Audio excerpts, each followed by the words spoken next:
याचं व्याख्यान आहे अज्ञानी पुरुषाचं. जन्ममृत्यूजरा व्याधी दुःख दोषान दर्शनम.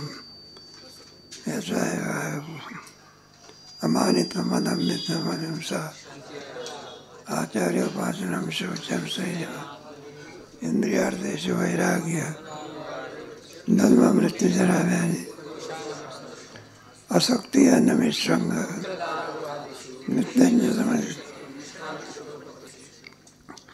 मय च अनन्य योगेन.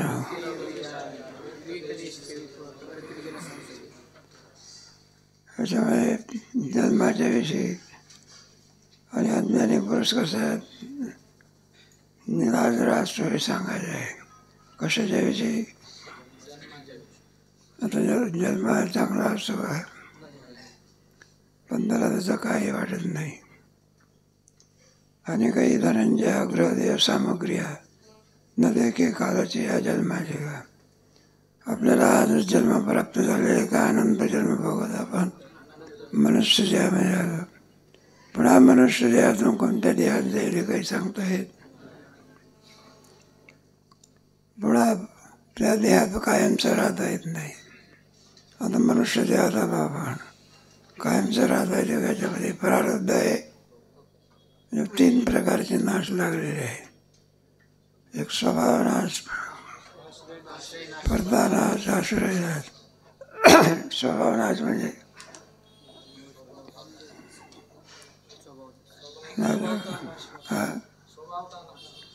स्वभाव नाश म्हणजे तुमची इच्छा स्वत्व नाचल्याशिवाय. स्पर्धा नाश म्हणजे आपण रस्त्याला चाललो मागच्या नाही धडकन दिली एक आहे का ते रामचंद्र बाबा बोलल्यासारखं नाही का. ते आपले स्वस्थ बसले तिकडून निधी ठोकर तर ते काय झालं रामला काही प्राण झाला काही फारसा सगळं काही लागत असते का.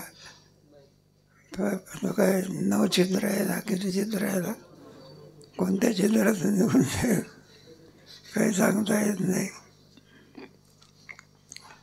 तेव्हा आणि देह आहे. पुढे या देहाचा जन्माचा आपण विचार केला पुष्कळचा विचार आहे याच्यामध्ये. तेव्हा जास्त विचार नको झाला करायला. याचा जन्म कसा आहे कशाचा तयार झालेला आहे. असल्या प्रकारे लाज कोणाला असते. कोटक्या लाज नाही कालचा कोटका त्याला काही अर्थ नाही. त्याला काय राणी दुःखी अदुःखी हाही दुःखी तोही दुःखी आहे ना. त्याच्यामध्ये एकाला आपलं खरोच झाली होती म्हणून एकाकडे गेला बघा तो मला मित्र असून गेलेलो रात्रभर काय येत नाही झोप येत नाही. आम्ही असं ऐकलं आहे की तुमच्याकडे याचं औषध आहे म्हणून आमच्या खर्चाचं तुम्ही आम्हाला द्या. त्याने सांगितलं म्हटलं हे खर्च काय घेऊन म्हटले तुम्ही. हो म्हटलं आमच्याकडे काय ते पायाला यायला हिशोब झालेला आहे म्हटलं. तुम्हाला तरी तासभर तरी झोप येते आम्हाला म्हटलं तर रात्र नाही 2 वर्ष झाले असं झोप. राणी दुःखी अदुःखी असं आहे ना. बद्ध मनुष्याला मुक्त करू शकत नाही. मग कोण करू शकत असतो जो मुक्त असेल तो. बांधलेल्या माणसाला बांधलेला माणूस सोडू शकत असतो का मोकळा माणूस सोडवतो. बांधलेला तुम्ही आम्ही सर्व 2च माणसं आहे जगतामध्ये एक बद्ध आणि तुकोबारासारखे कोण जोग महाराजासारखे म्हणतात तुम्ही आम्ही सर्व कोण. नरेंद्र मोदी सुद्धा कोण आहे मस्त म्हणू नका जरा. उपाधीने मोठा आहे काय पण कोण आहे बंद आहे. मग तो कोण आहे मग घाटावरचा भिकारी जरी असला पण तो कसा आहे मुक्त आहे. ज्याला ज्ञान झालं तो आणि ज्याला ज्ञान नाही तो इंद्र असो का ब्रह्मदेव असो. ब्रह्मदेव सुद्धा तोही पुनरावृत्तीच्या मापा. बद्ध म्हटलं की त्याला दुःख कधी संसारातलं कधी शांत बसू देत पुन्हा जन्म, पुन्हा मरण, पुन्हा जन्म, पुन्हा जन्म, हे सगळी बदलाची लक्षणं आहे बघा. आणि मुक्त पुरुष म्हटल्यानंतर स्वेच्छा असते त्याचं काय असते बरं का. त्याच्या मनात आला दळून जन्म घेत असतो. घेईन मी जन्म तुझे विचारणं सेवा, स्वेच्छा असतो. आता तुम्ही पाठाला आहात, तुम्ही बद्ध आहात आणि जो बरं का 4 वर्ष झालेला आहे तो स्वेच्छा आहे, येईल कधी येईल, नाही तर कधी. त्याला काही बंधन नाही. आणि तुम्हाला काय आहे का नाही. जास्त काही आजार झाला तर काढून टाकणार. जाऊ द्या, दृष्टांत आपला संपला. म्हणून कृतज्ञ उपकार केला आणि चोरा व्यवहार आणि सुवरचा गेला विसर्जायचा. काय काय कृतज्ञ किती माणसाने उपकार केला तरी मी का भस्मासूर. एक आपला हिंदू मनुष्य आणि आपल्या मुसलमानाकडे काय होता, नोकरीला होता. पण मुसलमानाचं राज्य असायचं ना, सगळे दीप वगैरे अमके जमके. तुमच्या वल्लभभाई पटेलने सगळे खलास करून टाकले. मग ते सगळे लोक मग माझ्या पायी चालायचं नाही. मुसलमान मनुष्य कोणाच्या खांद्यावर ते, हिंदूच्या खांद्यावर ते कीर्तनात नाही सांगायचं बरं का. आपलं त्याला खांद्यावर घेऊन चालायचं आणि सगळं गाव फिरून आणायचं, गाव फिरून आणायचं बरं का. बरेच दिवस असा व्यवस्था आहे. एक दिवस काय झाला, थोडा खाली आला बघा खांद्याच्या खायला, पाय घसरून खाली बसला. तितक्यात कधी शिव्या द्यायला काय केली सुरुवात केली. किती दिवस खांद्यावर आला होता, 4-5 वर्ष. फक्त एकच दिवस काय आला किंवा वेळेस आले शिव्या द्यायला काय केली. म्हणजे इतके दिवसपर्यंत उपकार केला तो मातीत गेला. आणि एकच दिवस खांद्यावर करायला तर आहे का. मग त्याला उपकाराची जाणीव आहे का. मग उपकाराची जाणीव कोणाला जसं ज्ञानी पुरुषाला. आणि जो अज्ञानी पुरुष आहे त्याला उपकाराची काय नसते, त्याला भस्मासूर म्हणतात. म्हणायचं नाही त्याचा एक वंश चालू आहे. कोणाचा भस्मासुराचा. जाऊ द्या, व्यवहार आपला. पाकिस्तानमध्ये किती उपकार केले. मोठे मोठे धरणं सुद्धा कोणाला आहे माहिती नाही. सिंध प्रांत म्हणजे सगळे प्रांत आहे. कराची तिथलं जे बंदर आहे ना, ते जगात पहिल्या नंबरचं बंदर आहे. आणि ते सगळं कोणाला दिलं, सिंधू नदी कोणाला दिली. बाकी इतका उपकार करून सुद्धा बरं का न सांगण्यासारखं आहे. न सांगणं हेच बरं आहे. अलीकडच्या काळामध्ये जास्त सांगितलं म्हणजे अंगलटी येत असते.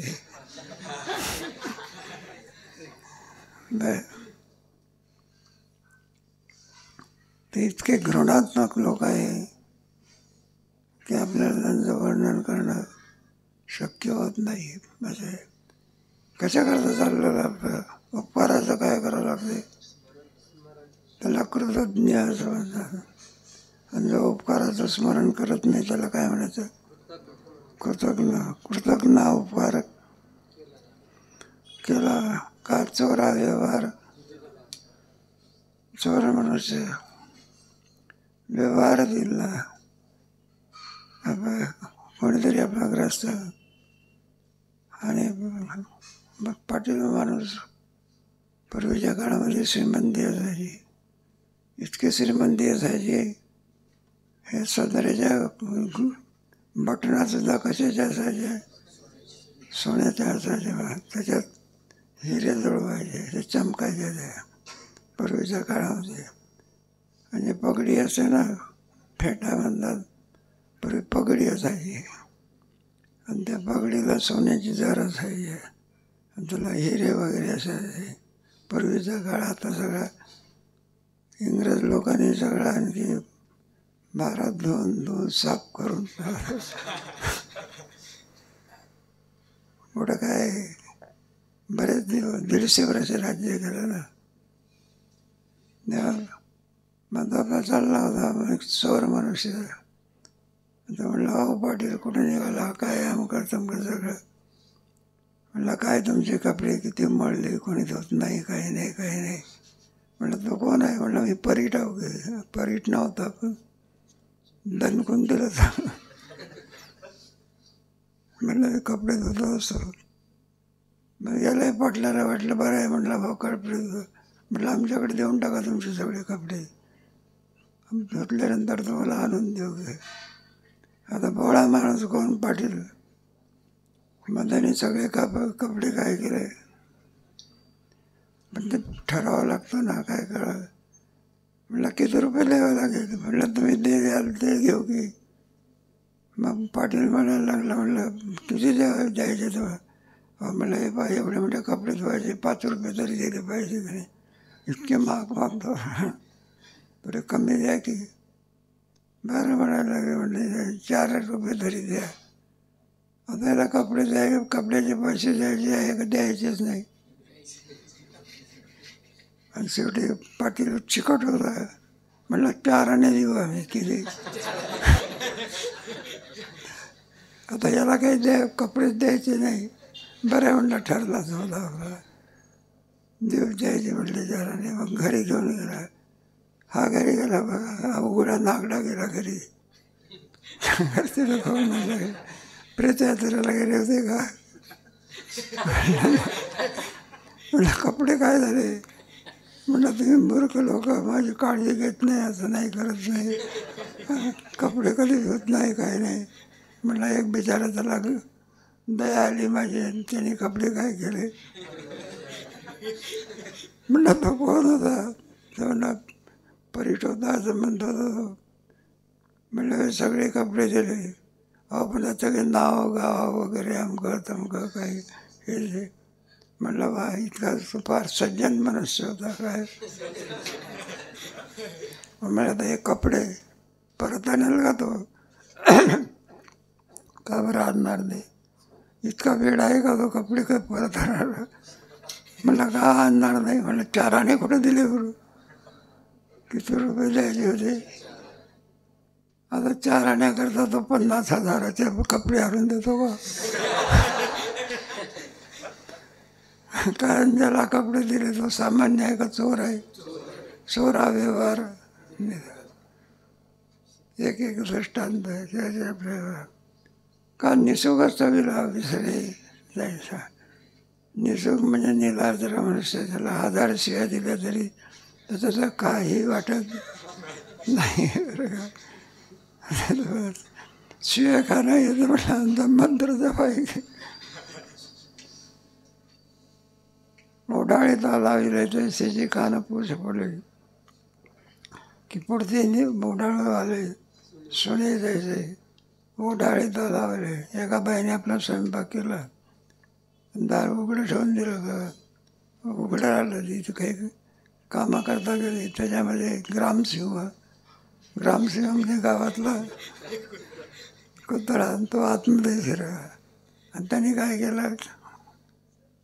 का कार्यक्रम केला आपला. काही तोंड बीड लावलं म्हणा. तिकडून मुलगा आला आणि बाई आली. पाहतेचा कुत्रा काय करणार आपला कार्यक्रम. आता म्हणलं त्याची खोड काय केली पाहिजे. मग दार होता त्याला हाकलला. अर्धा दारात आला. अर्धा इकडे अर्धा दाराबरोबर इकडे मुलगा आणि तिकडे बाई. मग बाईने काय केलं बरं का. त्याचं जे शेपट होतं ना समजा ते अर्धा तोडलं बघा. आणि या मुलाने काय त्याचा कान तोडला. काय तोडलं आणि ते रक्तसुद्धा निघून कुत्र्याला 2-4 रट्टे लागून मारून हाकलून दिलं. बाईला असा विश्वास झाला. आता म्हणलं पुन्हा मेला जरी तरी कुत्रा आता काय होणार नाही. मला इतकं त्याचे हाल केले म्हणून बाई निराभर झाली. आणि दुसऱ्या दिवशी असंच प्रकार घडला. दार थोडं उघड तरी हे महाराज घरात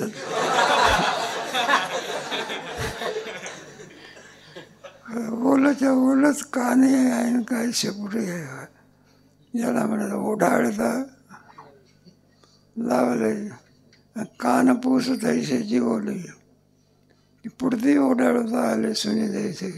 पण हा दुसऱ्या दिवशी जसाच्या तसा त्याला त्याचं काही वाटत का आहे ना का सापाची आठवणी जात असे सरवळी बेडूक.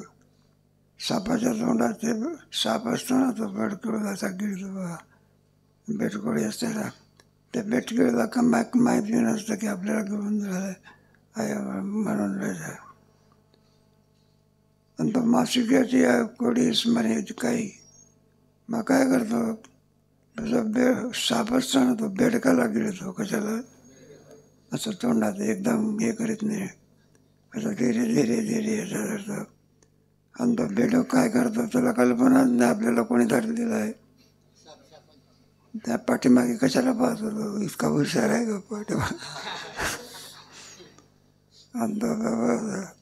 आणि तो बेडूक काय करत असतो तो बेडूक माशीला धरण्याकरता जातो. कोणाला माशीला. अरे पण तू सगळा केला याची बरं माझा निदान माझे कशा करता सांगितलं कोणाच्या तोंडात धरला तो सापाच्या. आता सापाच्या तोंडात का अमृत भरलेलं आहे का अमृत भरलं आहे का तोंडात संपला. मग तसंच आहे बाबा आपला. अरे का माणसंही तृष्णा वाढत असतात. मराला नरो टेकले शरीर बाया शोधून बांधली नाही का 60च्या आणि 70च्या वर्ष झालं समजून जायचं आपलं गॅरंटी काय झाली संपली. आता केव्हा मृत्यू येईल काही सांगता येत. आता मृत्यूचं त्याच्यामध्ये काही अवस्था आहे तरुणपण केव्हा येतं बालपण केव्हा येतं म्हातारपण केव्हा येतं आणि मृत्यू केव्हा येईल काही सांगता येत नाही. बालपणाच्या नंतर तरुणपण पुढे तरुणपणाच्या नंतर म्हातारपण क्रम सांगता येतो. मृत्यूला कम नाही. उदरात असताना देखील तो काय येतो मृत्यू येतो. कुठे असताना जन्माला आलेलं मूल मेलेलं मूल येत असते त्याला एक दिवस सुद्धा हे जगत पाहता येत. मृत्यूला क्रम नाही. बालपणात येतो म्हातारपणात येतो तरुणपणात येतो केव्हा ना केव्हा तर आल्याशिवाय राहत नाही. त्याच्या व्यवहारामध्ये सगळ्या दुःखाला काय एखाद्याचा तरुण पोरगा असतो हुशार पोरगा असतो विद्वान असतो कर्तबगार असतो पैसा मिळवणारा असतो ऐका नाही काही नाही बघा रस्त्याने जाता जाता आठवलं एखादा की रामबोला बाई हे संसाराचं गणित आहे. कोणाचं गणित आहे म्हणजे ज्या संसारामध्ये आपण आहोत तो संसार सुखरूप आहे का दुःखरूप आहे का नाही.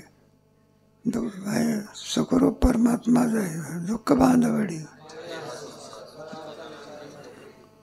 म्हणजे या लोकांमध्ये आपण आहोत तो लोक असं काही शाश्वत लोक आहे का अशाश्वत लोक आहे अशाश्वत लोक आहे.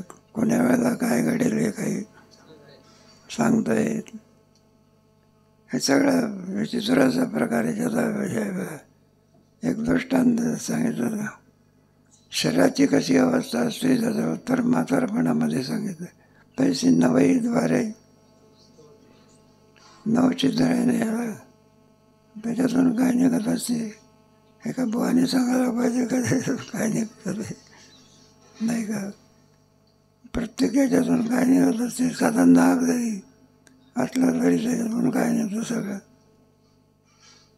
नवईद्वारे स्थळती आहे ना. काय अनांगाची लुटीत होती सगळ्या अंगावरती सुरकुत्या पडल्या जात असतात आणि जे झाले चिठ्ठी सली ना द्या हे कशामुळे झालं हा शरीराचा धर्म आहे पण त्याला तसं काही वाटत.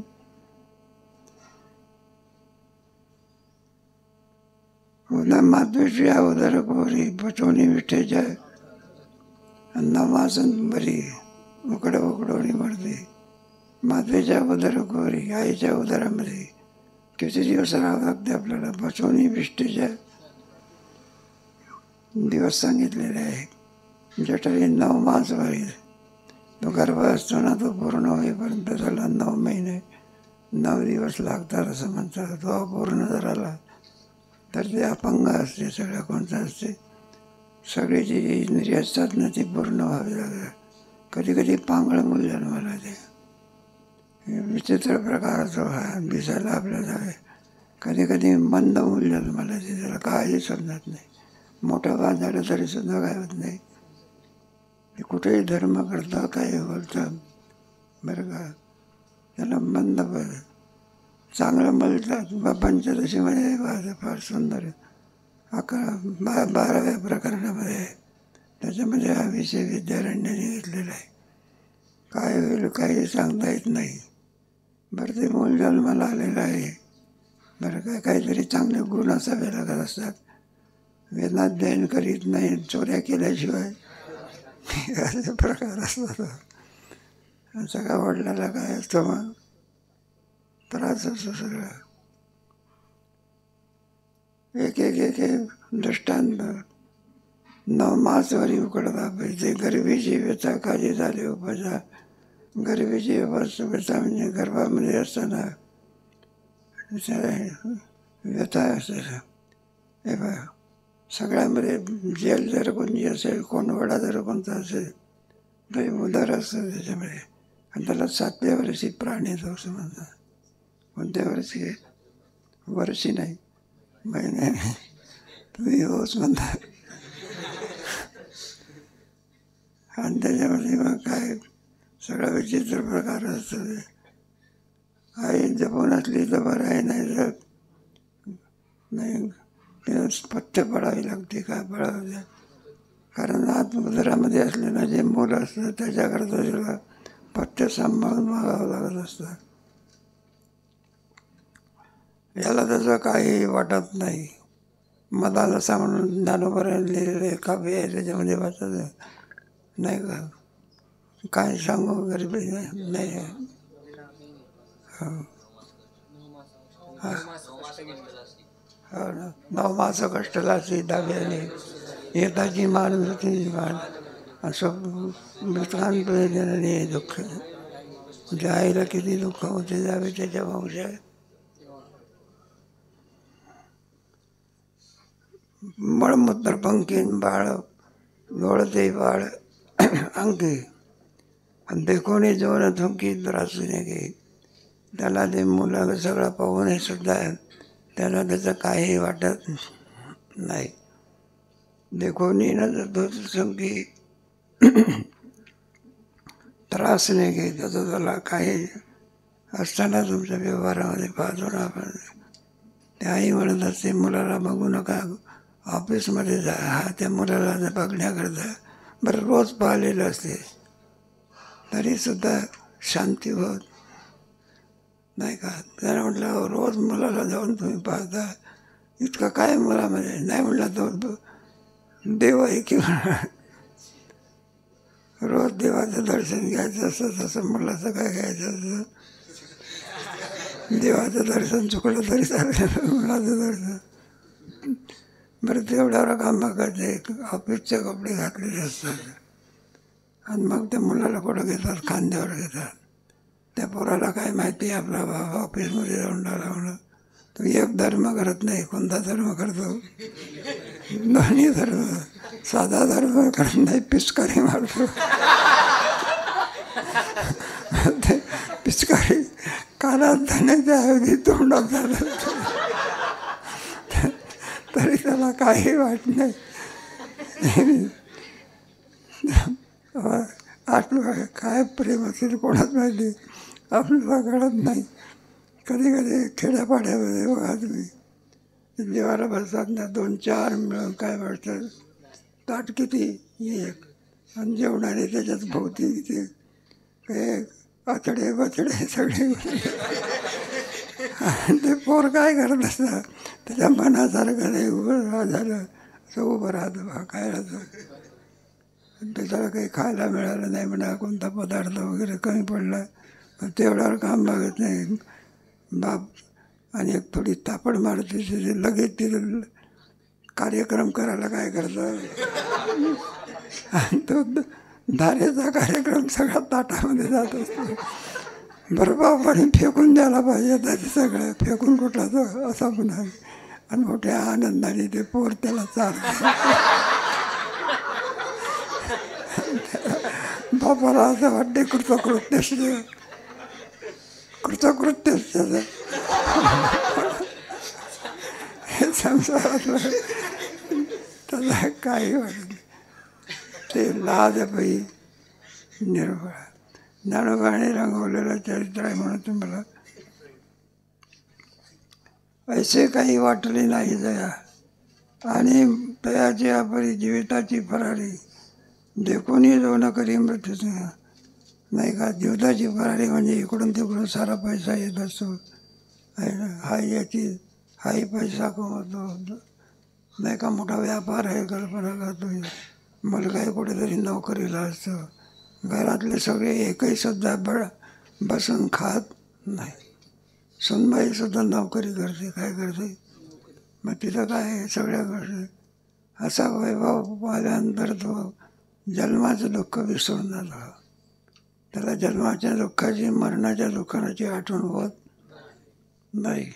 तरी सांगितलं देखोनी न करी मृत्यूचिंता पुढे कुठेतरी मग मृत्यू आहे. आज जरी नाही तरी उद्या आल्याशिवाय जुनियाचे आणि विश्वासे मृत्यू एक येतो असे जयाचे आणि मानसे मानेचे का. त्याला इतका विश्वास असतो मरण नावाची वस्तू जगतामध्ये नाही. त्रैकालिक अत्यंत जयाचे आणि मानसे मानेचे.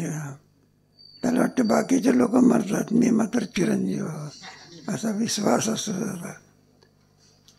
जयाची निवासे अल्पोदकीचा मासा आहे नाटे जायशिया जायचा अन्नवाची चिका जायचा गाजला.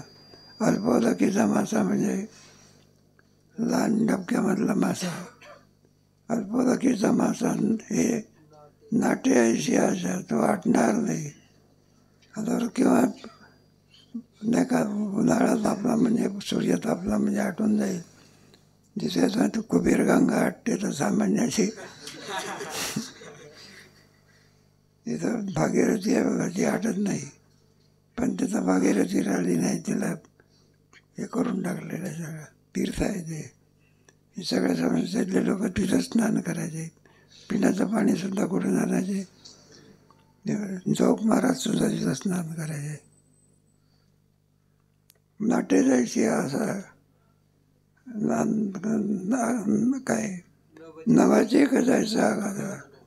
ज्या ठिकाणी भरपूर पाणी आहे तिथे आपल्याला मरण नाही असं जाणून तर तिथं त्याला जाण्याचा विसर पडलेला असतो.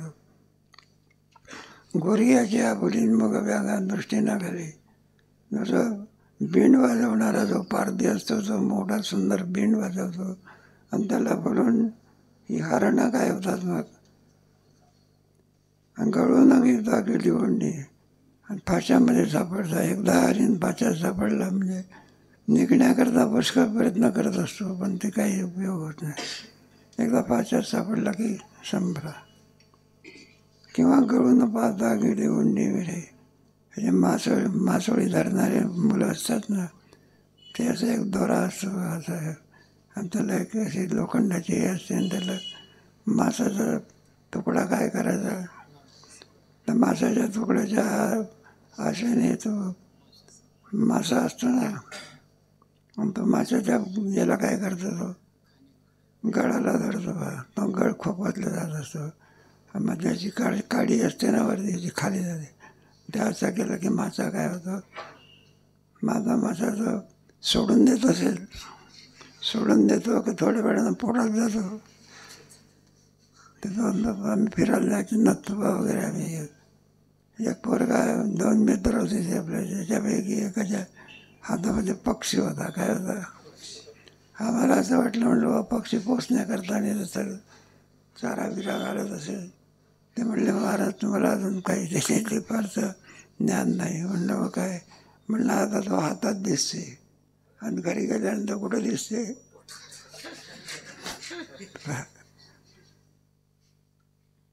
दृष्टांत आलेला आहे म्हणून आणि सांगितलं, दीपाची आजक माझा जाळीले पतंगा, नेनमेची पैका जया परी. दीपाची या पतंगा म्हणजे तो दिवा असतो ना, आणि तो लहानसा किडा असतो, त्याला असं वाटत असते आपलं काय म्हणते हेच आहे, त्याला आलिंगन देण्याकरता जातो. कशाला? अग्नीला आलिंगन देण्याकरता जातो. जळेल का संपेल. नेनमेची पैका जयापरी. ज्ञानेश्वर महाराजांनी याचं वर्णन 11व्या अध्यायामध्ये सगळं सैन्य कशात चाललं होतं. जसे आणखी लहान लहान पाण्याचे याच्यामध्ये भगवान विश्वरूप दाखवतात ना. कुठलं वर्णन आहे? विश्वरूप. युद्ध वेगळं आणि विश्वरूप. त्या विश्वरूपामध्ये अर्जुन पाहत होता ही सर्व कौरवाची सेना कुठं चाललेली आहे? अग्नीच्या कुंडामध्ये. आपल्या यथा प्रतीतम जलनम पतंगा समुद्र तद्वत् कामायम प्रविशन्ति सशांती मापनोति. 11व्या मधला आहे काय?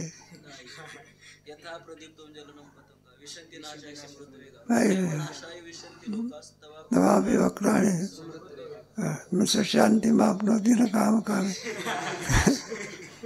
दुसऱ्या अध्यायात गेलं की सारखे भरायचं ना त्याच्यामध्ये. म्हणून दृष्टांत दिलेलं आहे आपला.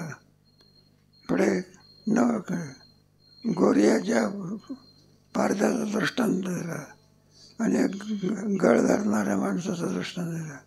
दीपाची या जखमाला एक दृष्टांत दिला. तर पतंगा नावाचा किडा, पतंगा दीपी आलिंगन त्याचं त्याची अचूक, पण त्याला त्याच्यातलं काही समजत नाही. गवार निद्रा सुखी घरात जवळते न देखी नेनता जे विवेकी राणी. अगदी अडाणी मनुष्य, गवार मनुष्य निद्रा सुखी जरा झोपेच्या सुख. कोणीतरी भिकारी म्हणा एखाद्या लावारशी शाळेमध्ये झोपलेला आहे आणि धर्मशाळेला काय लागली. मग आता झोपलेला भिकारी शहाणा असतो तो काय होतो, आग लागली कळताबरोबर सगळं गुंडाळून आपलं घेऊन जात असतो. याला आग लागली, त्याला त्याची जाणीवच नाही, झोपेत होता. पुढे आग, लोकांनी सांगितलं सगळं आग कारवायला लागला. अरे म्हटलं आग लागली आहे, उठा की उठा. तर म्हटलं झोपेचं सुख ओढून राहायचं का? अरे पण आग लागली नाही, लागे ना का आग म्हणाला. मग तो विचारायचा कुठपर्यंत आली. अरे म्हणलं ते धर्मशाळेच्या दारापर्यंत, माझ्यापर्यंत कुठं आली. बरं त्याच्यापर्यंत आली. कपड्याला लागायला लागली तरी म्हणतो झोपेच्या सुखासमोर एवढ्या दुःखाला विचारतो. ज्ञानेश्वर महाराजाचा दृष्टांत आहे म्हणून. गवार त्याला म्हटलं आहे. कोणता मनुष्य म्हटलं त्याला? कोणत्या सुखात अडकलेला आहे? निद्रेच्या सुखात. आणि त्याला घर जळून राहिलेलं आहे. आता पाहतो बंदाचा काही वाटत. नेनता जे विवेकी रांधिले. अरे याच्यामध्ये विष का आहे? तरी म्हणायला लागले, म्हटलं असेल विष, मला काय करू शकत ते घ्या. मग विष आहे ते. आतमध्ये गेल्यानंतर तुझी जी इच्छा असो तो नसो, आपला परिणाम केल्याशिवाय राम मुलाबाई जाणून खाल्लं तरच मनुष्याला मरण येत असते, न जाणून खाल्लं तर मरण येत नाही. असं कुठं आहे काय? अग्नीवर पाय कसाही पडवते, अग्नी काम केल्याशिवाय राहत नाही. जाळणे हा धर्म कोणाचा आहे? त्याप्रमाणे मरण हा धर्म कोणाचा आहे? शरीराचा. जीविताची निमित्ते मृत्यूची आला असे, नेण्याची राजसे सुखे जोगा. जगण्याच्या निमित्ताने कोण आलेलं आहे? मृत्यू आलेला आहे. नेण्याची राजसे सुखे जोगा. रजोगुणी सुख प्राप्त होत असल्यामुळे त्याला मरणाची आठवण उत्पन्न होत. शरीराची वाढी और रात्रीची जोडी, विषय सुख परवडी साचची माने. शरीरामध्ये तरुणपणा असतो, नाही का, सर्व गोष्टीच्या त्या शरीराला बरंच असतो त्याप्रमाणे शरीराची वाढी बरं का, तरुणपणा आहे, निरोगीपणा आहे, सर्व काही आहे. आणि अहोरात्रीची जोडी म्हणजे रात्र आणि दिवस पैशाचा पाऊस पडतो, काय पडतो. एखाद्या माणसाचं असतं ना सर्वत्र बाजूने पैसा खर्च करण्याचं कामच नाही, उलट वाढण्याचं काय असते. एखाद्या माणसाला काम लागले, शेतामध्ये 2-4 एकर काय आहे, ऊस आहे, बरं गोठ्यामध्ये गाई आहे, सगळ्या दुभत्या दुधाचाही पैसा येतो, ऊसाचा आहे. बरं मुलंही नोकरी करतात, उद्योग असतो, धंदा असतो, पैशाला कमतरता. याला म्हणायचं अहोरात्रीची वाढी. गरिबी नावाची वस्तू जरा स्वप्नात सुद्धा माहिती, त्याला अहोरात्रीची वाढी असं म्हणायचं. जोडी आणि विषय सुख प्रवडी. जगतामध्ये विषयाच्या सुखाच्या पलीकडे दुसरं सुख कोणतंही सगळ्यामध्ये सगळ्यात नाही का, सगळ्यात सुखाचा व्यवहार विषयावरतीच होतो. कशावर ते एकच नाही बघा. ग्रस्त होता, आमचा थोडा परिचय होता, रोज कपडे बदलायचा. म्हटलं गाव काय भानगड आहे, रोज तुमचा सदरा बदलवल्या पडतात. तर म्हटलं महाराज एका सदऱ्याला 1 दिवस येतो, हेच त्या सदऱ्याचं भाग्य. म्हणलं इतके 500 सदरे किती आहे हे सगळं. याला म्हणता विषय सुख प्रौढी. मोठ्या माणसाकडे सगळे व्यवहारी साधन विज्ञान. इथं मामासाहेब होते, ते एकादशीला यायचे. मग त्यांना पुण्याला जायचं असलं म्हणजे श्रीमंत माणसं गाड्या घेऊन यायचे ना. आणि ते म्हणायचे मामासाहेब, म्हणलं सर, म्हणलं का रे बाबा, म्हणलं मोठी गाडी आणू का लहान गाडी आणू की मधली गाडी आणू. मामा म्हणायचे फक्त मला पुण्याला नेऊन पोहोचव, कोणती गाडी घेऊन. फक्त कुठं जायचं आहे.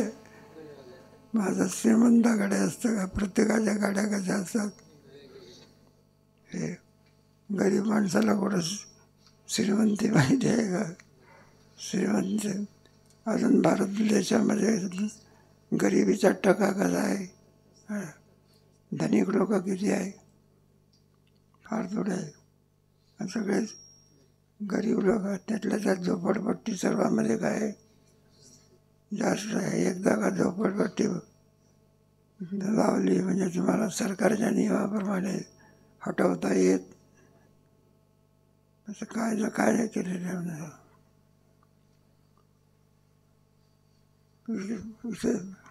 काय आहे ना. परी बापुडायचे नेणे विश्वचे सर्वस्व देणे, आणि ते जिथे नागवाने ते चिरव. परंतु त्याला त्याच्या धनामध्ये कोणती गोष्ट येत नाही बरं का.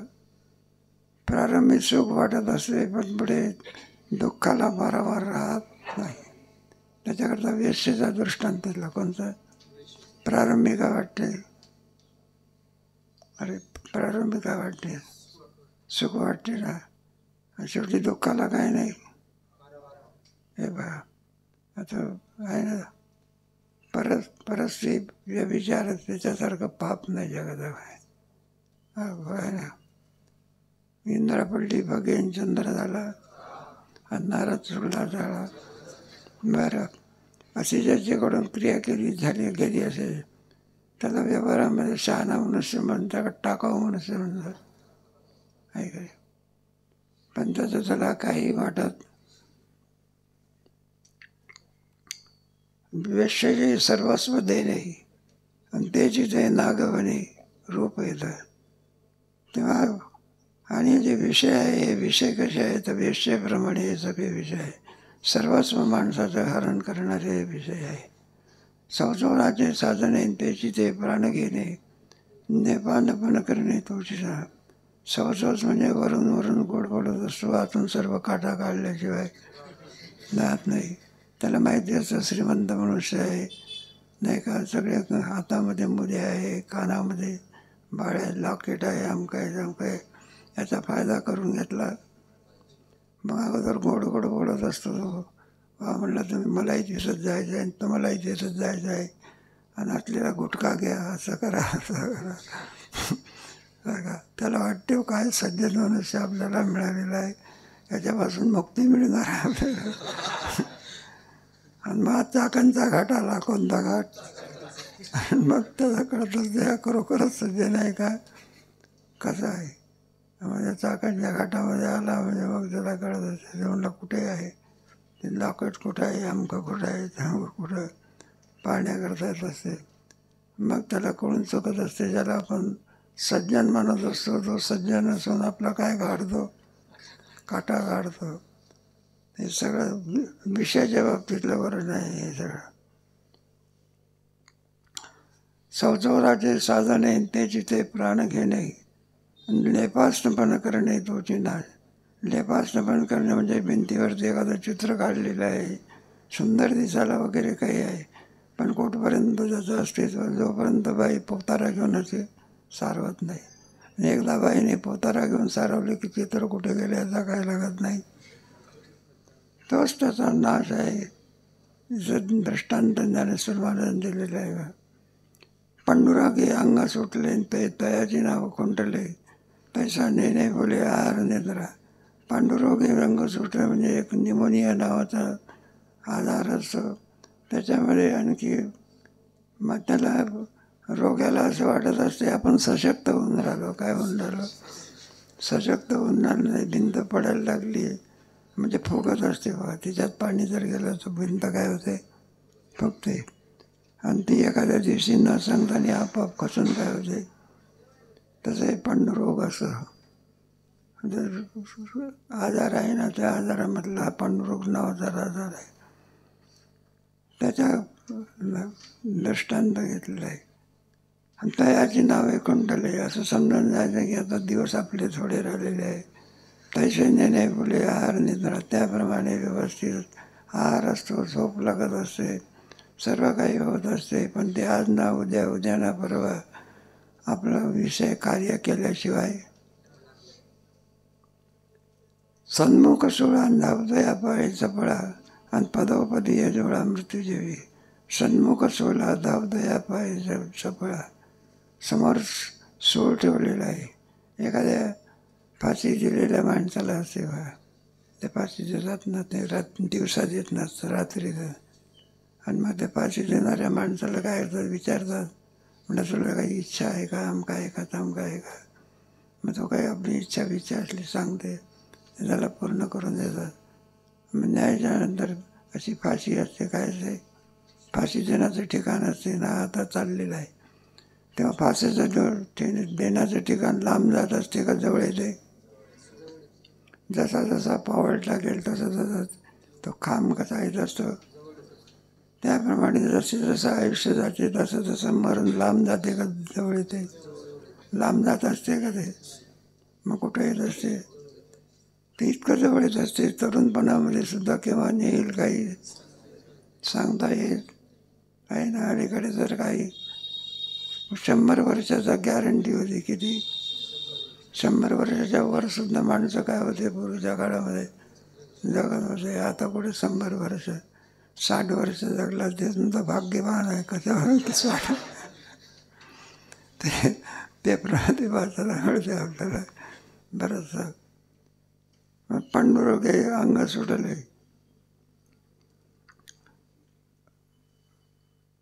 पयाचे नाव खंडले, नेणे भुले आहार निद्रा. त्याप्रमाणे सन्मुख सोळा धावतो या सबळा. सगळं फाशीच्या खांबाकडे धावत असलेला तो मनुष्य असतो.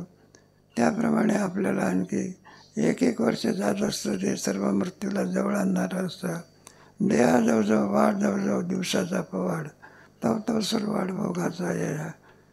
तेव्हा आपण या भोगाच्यामुळे आणखी सर्वस्व विसरून जातो. दिवसेंदिवस जसे जात असते, जवळजवळ सुरवाड भोगाचा. श्रीमंताचं असते ना, नाही का, त्यांना कुठे एकच पदार्थ कायमचा आवडत असतो का.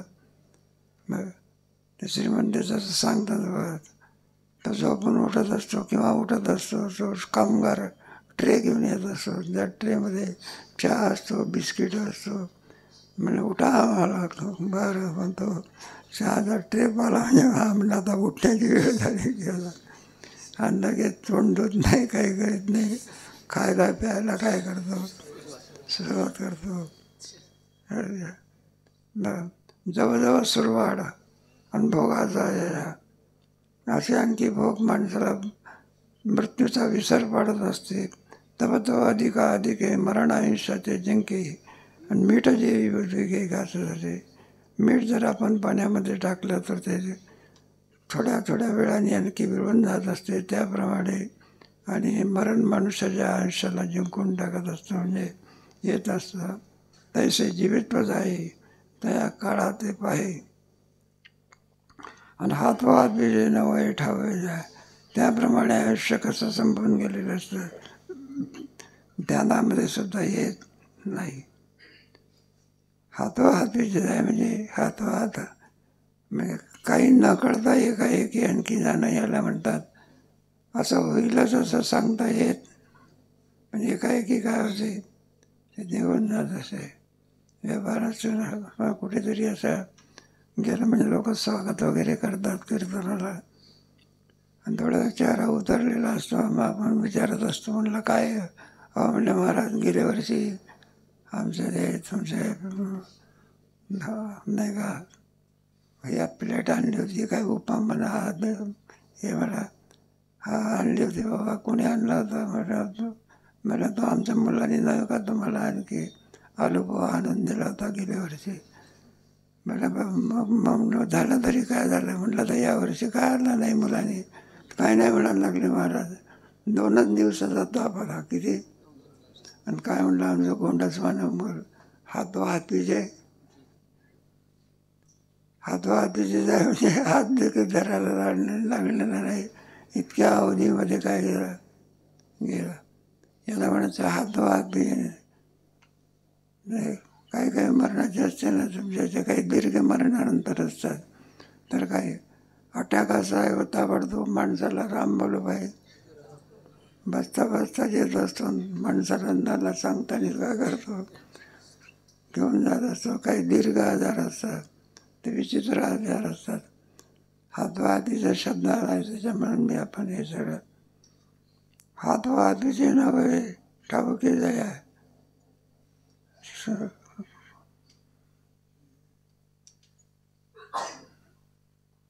कोट्याला कोणची होय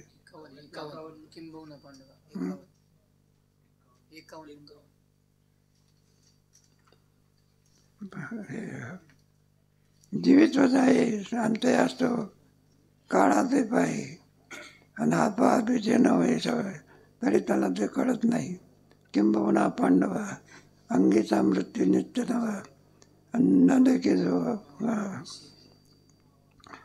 किंबहुना पांडवा आपल्याला आणखी मृत्यू आल्यानंतरच मृत्यू कळत असतो. तात्पर्य असं आहे की प्रत्येक क्षणाला काय येत असतो. आणि ज्या दिवशी त्याची पूर्ण आपण जे जेवायला बसलो एकाएकी भूक जात असते का प्रत्येक खासाला जात असते. मग तसंच आहे.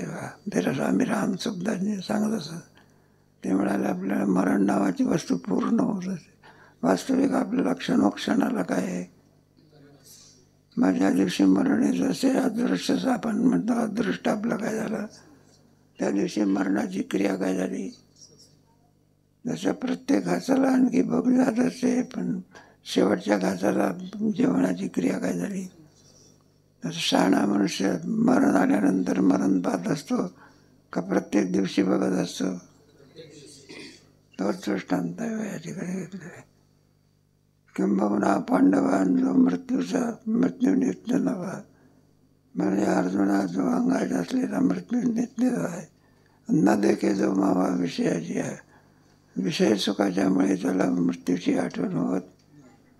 तो अज्ञान देशीचा कोणत्या देशाचा राजा आहे तो, भारत देशाचा राजा आहे. ज्ञान देशीचा राहू या बोला महाभाव अन्न पडेगा ठाव आणि खाता. अशा रीतीने आणखी त्याचं वर्णन करून या ठिकाणी सांगितलेलं आहे. आता जीवितांनी तोचे जैसा मृत्यू न देखे तसा तारुण्य भोके जरा नव्हे. ज्याप्रमाणे येणारा मृत्यू त्याला दिसत नाही त्याप्रमाणे येणारं जे म्हातारपण आहे ते सुद्धा त्याला काय होत नाही, दिसत नाही.